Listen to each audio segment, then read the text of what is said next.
बिस्मिल्लाहिर्रहमानिर्रहीम।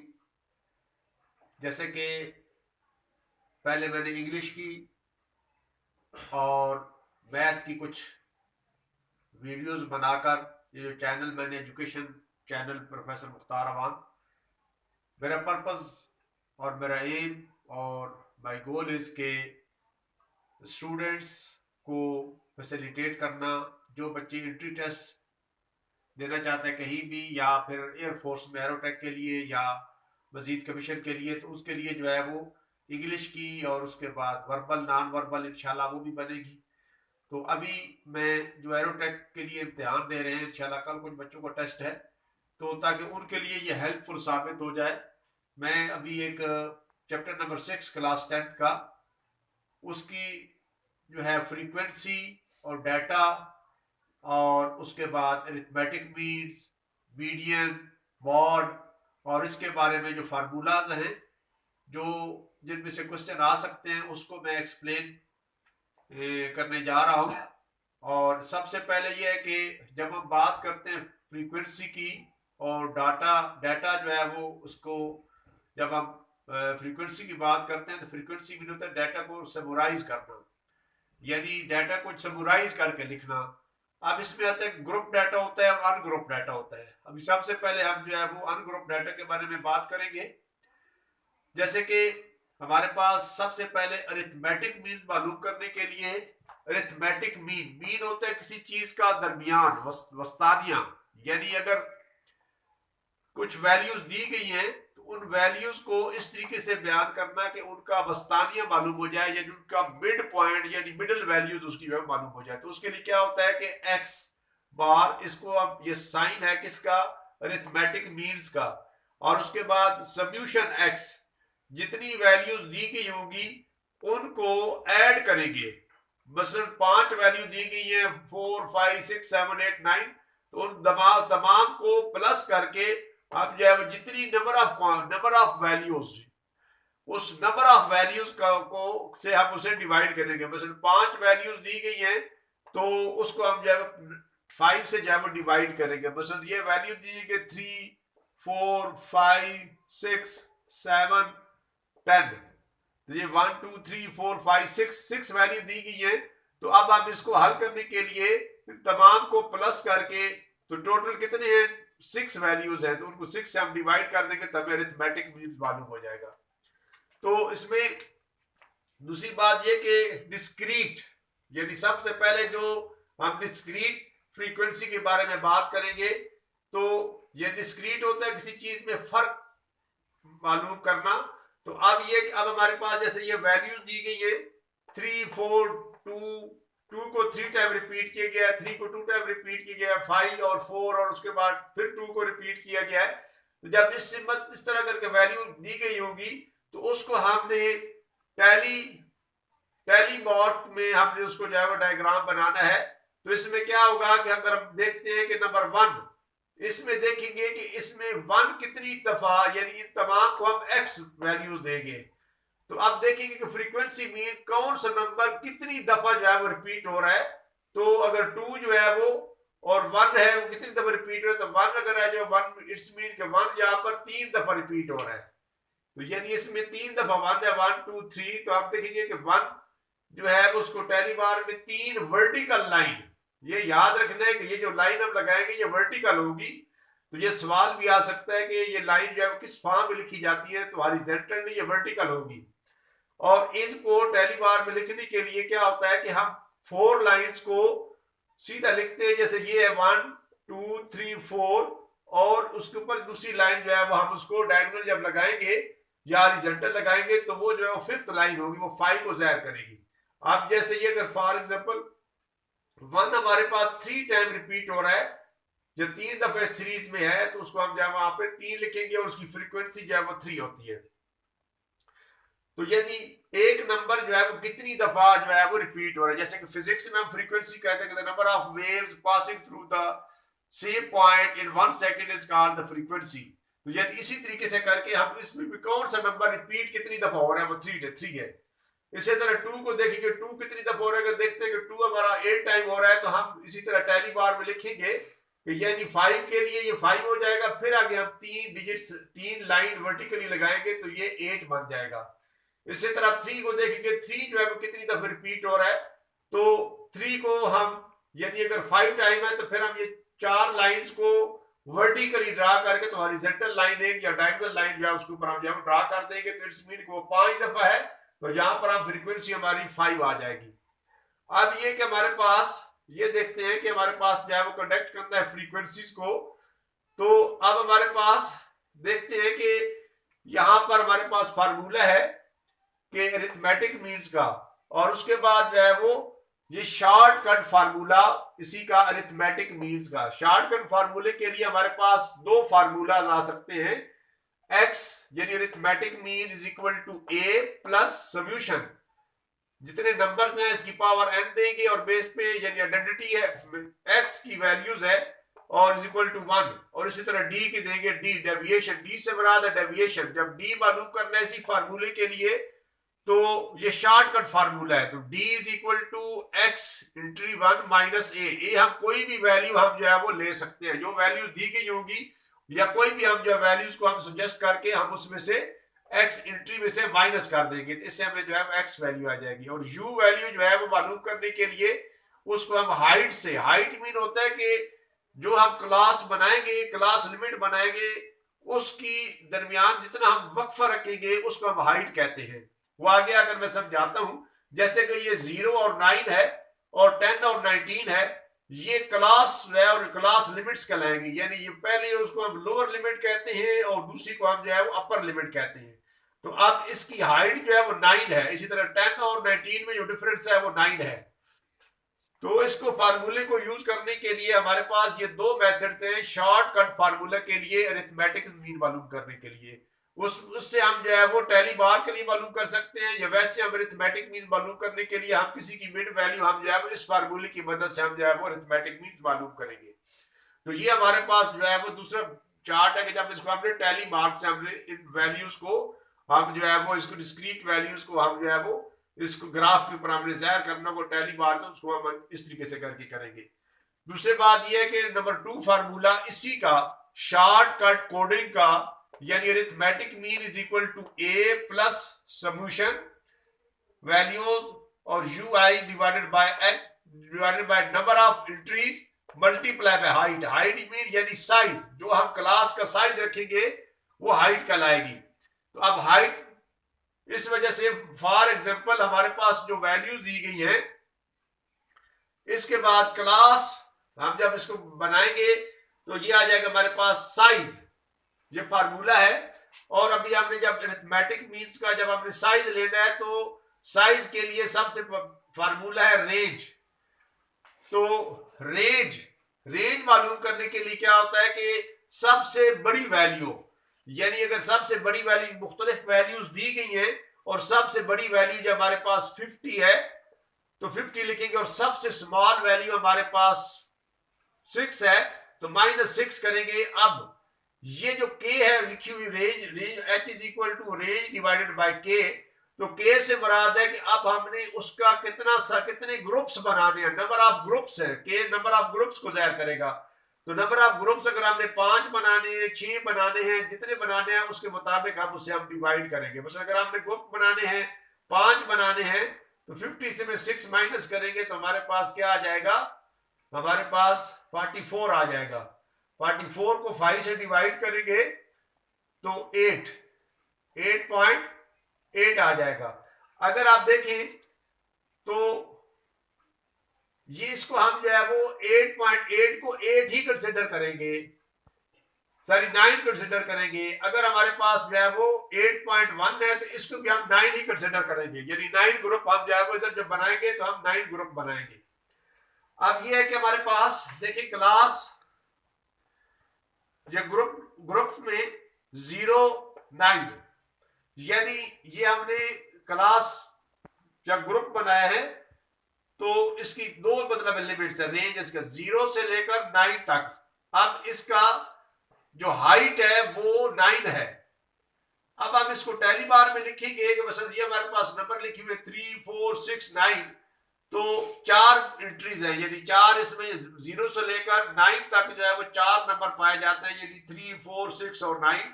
मसलन हम एक देखते हैं क्लास है, उसमें मुख्तलिफ सब्जेक्ट में मुख्तलिफ स्टूडेंट है, नंबर ऑफ स्टूडेंट है, उन्होंने इम्तिहान दिया मुख्तलिफ सब्जेक्ट में और मुख्तलिफ उन्होंने नंबर हासिल किए, तो उसको हम इसी तरह ज़ाहिर कर सकते हैं कि 0 से लेकर 9 तक,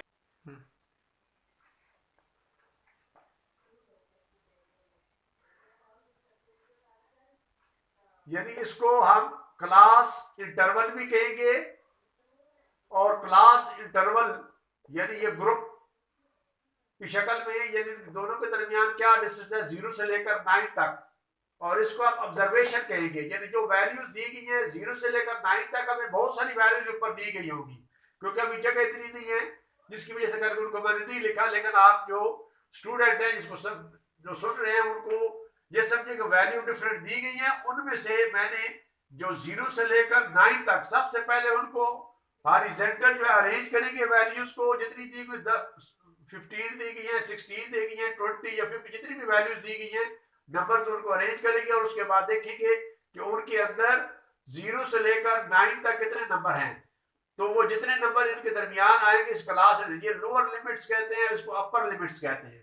तो वो जो है उनको आप जो है रीड करेंगे कि यानी 0 से लेकर 9 तक ये नंबर है, 3 है, 4 है, 6 है, 9 है, तो अब आपकी फ्रीक्वेंसी 4 होगी। इसी तरीके से फिर अगली क्लास इंटरवल जो है आपके पास 10 से लेकर 19 तक। देखिए इनके दरमियान में जो साइज है 9 का, यानी 9 का डिफरेंस, 10 से अगर 9 तक काउंट करेंगे तो 9 एलिमेंट्स आएंगे, यानी ये ग्रुप साइज इसका 9 बनेगा, यानी इसको हम हाइट कहते हैं। तो या इसको क्लास इंटरवल भी कहते हैं, और इसका ग्रुप बनेगा 9 का। तो आप इसमें देखते हैं कि यहां तक जो है वो 10 से लेकर 19, इसमें 10 भी शामिल होगा और 19 तक भी शामिल होगा, 19 भी शामिल होगा। तो आप देखते हैं कि इसमें हमारे पास 7 वैल्यू दी गई, यानी 10 है, 11 2 टाइम है, 17 है, फिर 18 3 टाइम है। तो ये टोटल को हम जो है वो ऐड करेंगे, ये टोटल नंबर काउंट करेंगे कितने नंबर बनते हैं, एंट्रीज बनती है, तो वो 7 है। और इसी तरह आगे देखेंगे तो 5। अब ये आ जाता है कि हमारे पास रेंज को, जैसे पहले मैंने बताया कि ऊपर लिखा है कि h इज इक्वल टू यानी हाइट, यानी क्लास इंटरवल, यानी उसके अंदर जो है वो कितना हमने ग्रुप रखना है, यानी 0 से लेकर 9 तक, यहां तक 9 का हमारा ग्रुप है। तो यह आ जाएगा रेंज, यानी maximum value minus minimum value, यानी जो हमें वैल्यू दी गई होगी उनमें से सबसे बड़ी रकम में से सबसे छोटी रकम को माइनस करेंगे, और फिर जितने हमने ग्रुप बनाने होंगे उतने यानी के की वैल्यू पुट करके हमें उसकी हाइट मालूम हो जाएगी, यानी क्लास की हाइट मालूम हो जाएगी, जैसे कि इसकी 9 बनी है। इसी तरीके से नेक्स्ट हमारे पास आ जाता है हमारे पास ग्रुप, यानी इसी से मैं चौथा बनाया क्लास लिमिट्स। अब ये इसको क्लास लिमिट्स भी कहेंगे, 0 से लेकर 9 तक है, इनकी हाइट जो है वो क्या है 9 है। तो क्लास बाउंड्री, अब इसी की क्लास बाउंड्री हमने मालूम करनी है। तो क्लास बाउंड्री को हम क्या करेंगे, 0.5 को एक दफा माइनस करेंगे, एक दफा प्लस करेंगे, यानी पहला हमारा जो ग्रुप बनेगा -0.5 से लेकर 9.5। जब हमने ऐसा ग्राफ बनाना होगा जिसमें क्लास बाउंड्री को भी जाहिर करना है, और उसके बाद फिर जो है वो ये इसका फ्रीक्वेंसी भी और इसका मिड पॉइंट भी। तो अब ये कि यह जगह हमारे पास 9.5, आप इसको जब हम ऐड करके दोनों को, लोअर लिमिट्स को और अपर लिमिट्स को, फिर 2 से हमने डिवाइड करना है, यानी इसका मिड पॉइंट हमने लेना है, तो वो 4.5 है। आप देखेंगे जो फ्रीक्वेंसी कितनी थी हमारी, इसकी 4 फ्रीक्वेंसी थी, तो फ्रीक्वेंसी 4 आएगी, और कम्युलेटिव फ्रीक्वेंसी की हमारे पास 4 आएगी। नेक्स्ट एंट्री में जब जाएंगे तो इसका भी देखेंगे, आज के पास क्लास जो है इसकी हाइट है वो 9 है। अब ये 9.5 इस दोबारा यहां पर आ जाएगा, और आगे फिर 9.5 19.5, तो यानी बनेगा वही। अगर जब आप इसको हल करेंगे तो वही बनेगा 0.9, यानी इसमें डिफरेंस वही आएगा। तो अब इन दोनों को 9.5 और 19.5 को ऐड करके 2 से डिवाइड करेंगे, तो फिर आपके पास जो है वो मिड पॉइंट आ जाएगा। तो ये आ जाएगा जो है आपके पास 14.5। अब इसकी फ्रीक्वेंसी क्या आ जाएगी, फ्रीक्वेंसी आ जाएगी आपके पास इसकी जो 7 थी, जैसे ये ऊपर वाले ग्राफ से मैंने मदद ली है।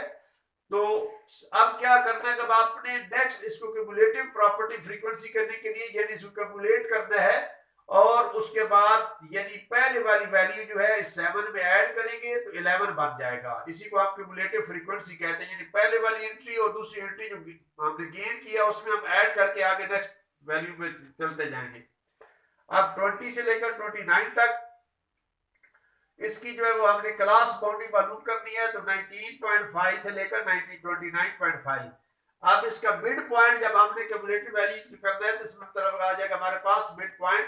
इन दोनों लोअर लिमिट और अपर लिमिट को ऐड करेंगे तो ये हमारे पास आ जाएगा 24.5।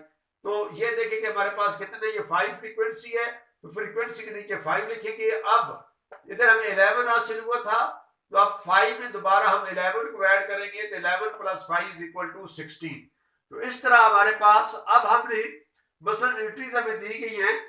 नेक्स्ट हमारे पास है फार्मूला, यानी डी मालूम करना था, तो हमारे पास x1 और -a एंट्री किया था। अब ये हमारे इस फार्मूले के मुताबिक अब हमने इस फार्मूले में कैसे वैल्यू पुट करेंगे कि हमें डी भी चाहिए, यानी डेविएशन वैल्यू। डेविएशन मालूम करने के लिए जैसे मैंने आपको बताया था कि डी = x एंट्री -a। ए से मुराद है कोई भी अज्यूम्ड वैल्यू आप ले सकते हैं, यानी किसी भी अज्यूम्ड वैल्यू जो है वो एक प्रोविजनल वैल्यू होती है, यानी आप जो है कोई भी आप फर्ज कर सकते हैं वैल्यू, तो उसको हम जो है ए का नाम देंगे। तो अब ये आएगा हमारे पास, ये एंट्रीज हैं 1 2 3 4 5। तो अब यहाँ पे जो फार्मूला लिखा था n a plus solution n, तो n की जगह पे हम 5 लिखेंगे। और डेविएशन मालूम करने के लिए हमारे पास ये फार्मूला, इसके मुताबिक हम जो है वो डेविएशन मालूम करेंगे इसकी वैल्यू d की। तो अब हमने जब इसके अंदर फार्मूला पुट किया, ऐड किया तमाम को, तो हमारे पास 68200 बना और डिवाइडेड बाय 5 तो 136400 हमें हासिल हुआ। तो अब इसी फार्मूले के मुताबिक इसको हम अरिथमेटिक मीन्स कहते हैं। और क्योंकि जो फार्मूला हमारे पास था a प्लस, तो अब a की वैल्यू 13,000 है, जिसको अज्यूम्ड वैल्यू कहेंगे, तो वहां पे हम a की जगह पे इसको 13 को रखेंगे और प्लस 3200 डिवाइडेड बाय 5। 3200 क्या है कि जब हम इस डेविएशन का सॉल्यूशन ऑफ डी, ये हमारे पास सॉल्यूशन ऑफ डी है, ये जो वैल्यूज आएंगी हमारे पास, जो डेविएशन जो हमने किया x में से हमने a माइनस किया, जो फार्मूला मैंने लिखा है ये वाला, तो अब वैल्यू हमारे पास आएगी -1500। तो जब हम इसे माइनस करेंगे तो हमारे पास -15 आएगा। तो क्योंकि इसको हम जो है वो, और उसके बाद नेक्स्ट वैल्यू 12400। तो 12400 के बाद जो है वो जब हम माइनस करेंगे इसी फार्मूले के मुताबिक, तो हमारे पास -600 आएगा। और फिर हम इस फार्मूले से u को मालूम करने के लिए x एंट्री से a माइनस करके उसको 100 से डिवाइड करना होता है। इसी को फिर जब 100 से डिवाइड करेंगे -1500 को, तो आपके पास -15 वैल्यू आ जाएगी। इसी तरह दूसरी वैल्यू हमारे पास 12400 है, तो 12400 हम इसी तरह इसकी डेविएशन मालूम करने के लिए इसी फार्मूले में, मतलब x एंट्री -13,000 के जो हमारे पास a वैल्यू थी, तो a की वैल्यू हमने, ये अज्यूम्ड वैल्यू कहलाती है, इसको हम जो है वो लिया, तो ये -600 आएगा। तो -600 को फिर इस फार्मूले में आप पुट करेंगे, तो 100 से डिवाइड करेंगे तो आपके पास -6 आएगा। यानी इसी तरीके से u को ऐड करेंगे तो 32 आया, डेविएशन को ऐड करेंगे तो 3200 आया, यानी 3200। और उसके बाद x की वैल्यू सॉल्यूशन x हमारे पास 7400 आया। तो आप इसी तरीके से अब आप जो है वो पहला फार्मूला जब हल करेंगे तो इस तरीके से आएगा। दूसरे फार्मूले में h हमारे पास हाइट है, तो हाइट हमारे पास 100 है। तमाम के दरमियान अब आप देखें तो अब आपके पास, यानी हाइट को आपने 100 लिया है हाइट मालूम करने के लिए, तो उस सूरत में हम इसको 100 से मल्टीप्लाई करेंगे तो फिर भी हमारा आंसर 13640 आएगा। और पहले फार्मूले की वैल्यू में अगर पुट करेंगे तो हमारे पास 13640 आएगा। तो इस तरह इंशाल्लाह अब आगे जाकर हम बाकी, जो उम्मीद है कि स्टूडेंट को ये बात समझ आ गई होगी, और ज्यादातर आप लोगों ने इन चीजों को याद रखना है कि डेविएशन कैसे निकालनी है, u की वैल्यू कैसे निकालनी है। x entry -a divided by h करेंगे तो u की एंट्री आपको मालूम हो जाएगी। डेविएशन मालूम करने के लिए x एंट्री -a करेंगे तो आपको इसका मालूम हो जाएगा। और ये दोनों फार्मूले आपके शॉर्टकट कोडिंग फार्मूला कहलाते हैं, और ये जो है वो अनग्रुप डाटा के लिए जो है वो इस्तेमाल होता है। तो इंशाल्लाह ग्रुप डाटा के बारे में और बार्ड और मीडियन के बारे में, और मजीद जो है वो पीछे जो है वो जितने भी हमारे ग्राफिकल है, तो उसका मैं इंशाल्लाह कल वाले उसमें इसमें लेक्चर्स में इंशाल्लाह उनको मैं क्लियर कर दूंगा, और फिर जो है वो मजीद भी इसकी रिवीजन करा के, ताकि बच्चों को जो है स्टूडेंट को वाज़ह समझ आ जाए। इंशाल्लाह इसके बाद फिर जो है वो बाकी जो रिमेनिंग इस चैप्टर की चीज़ें हैं उनके बारे में मैं डिस्कस करूंगा, और इंशाल्लाह नेक दुआओं और तमन्नाओं के साथ अल्लाह हाफिज़।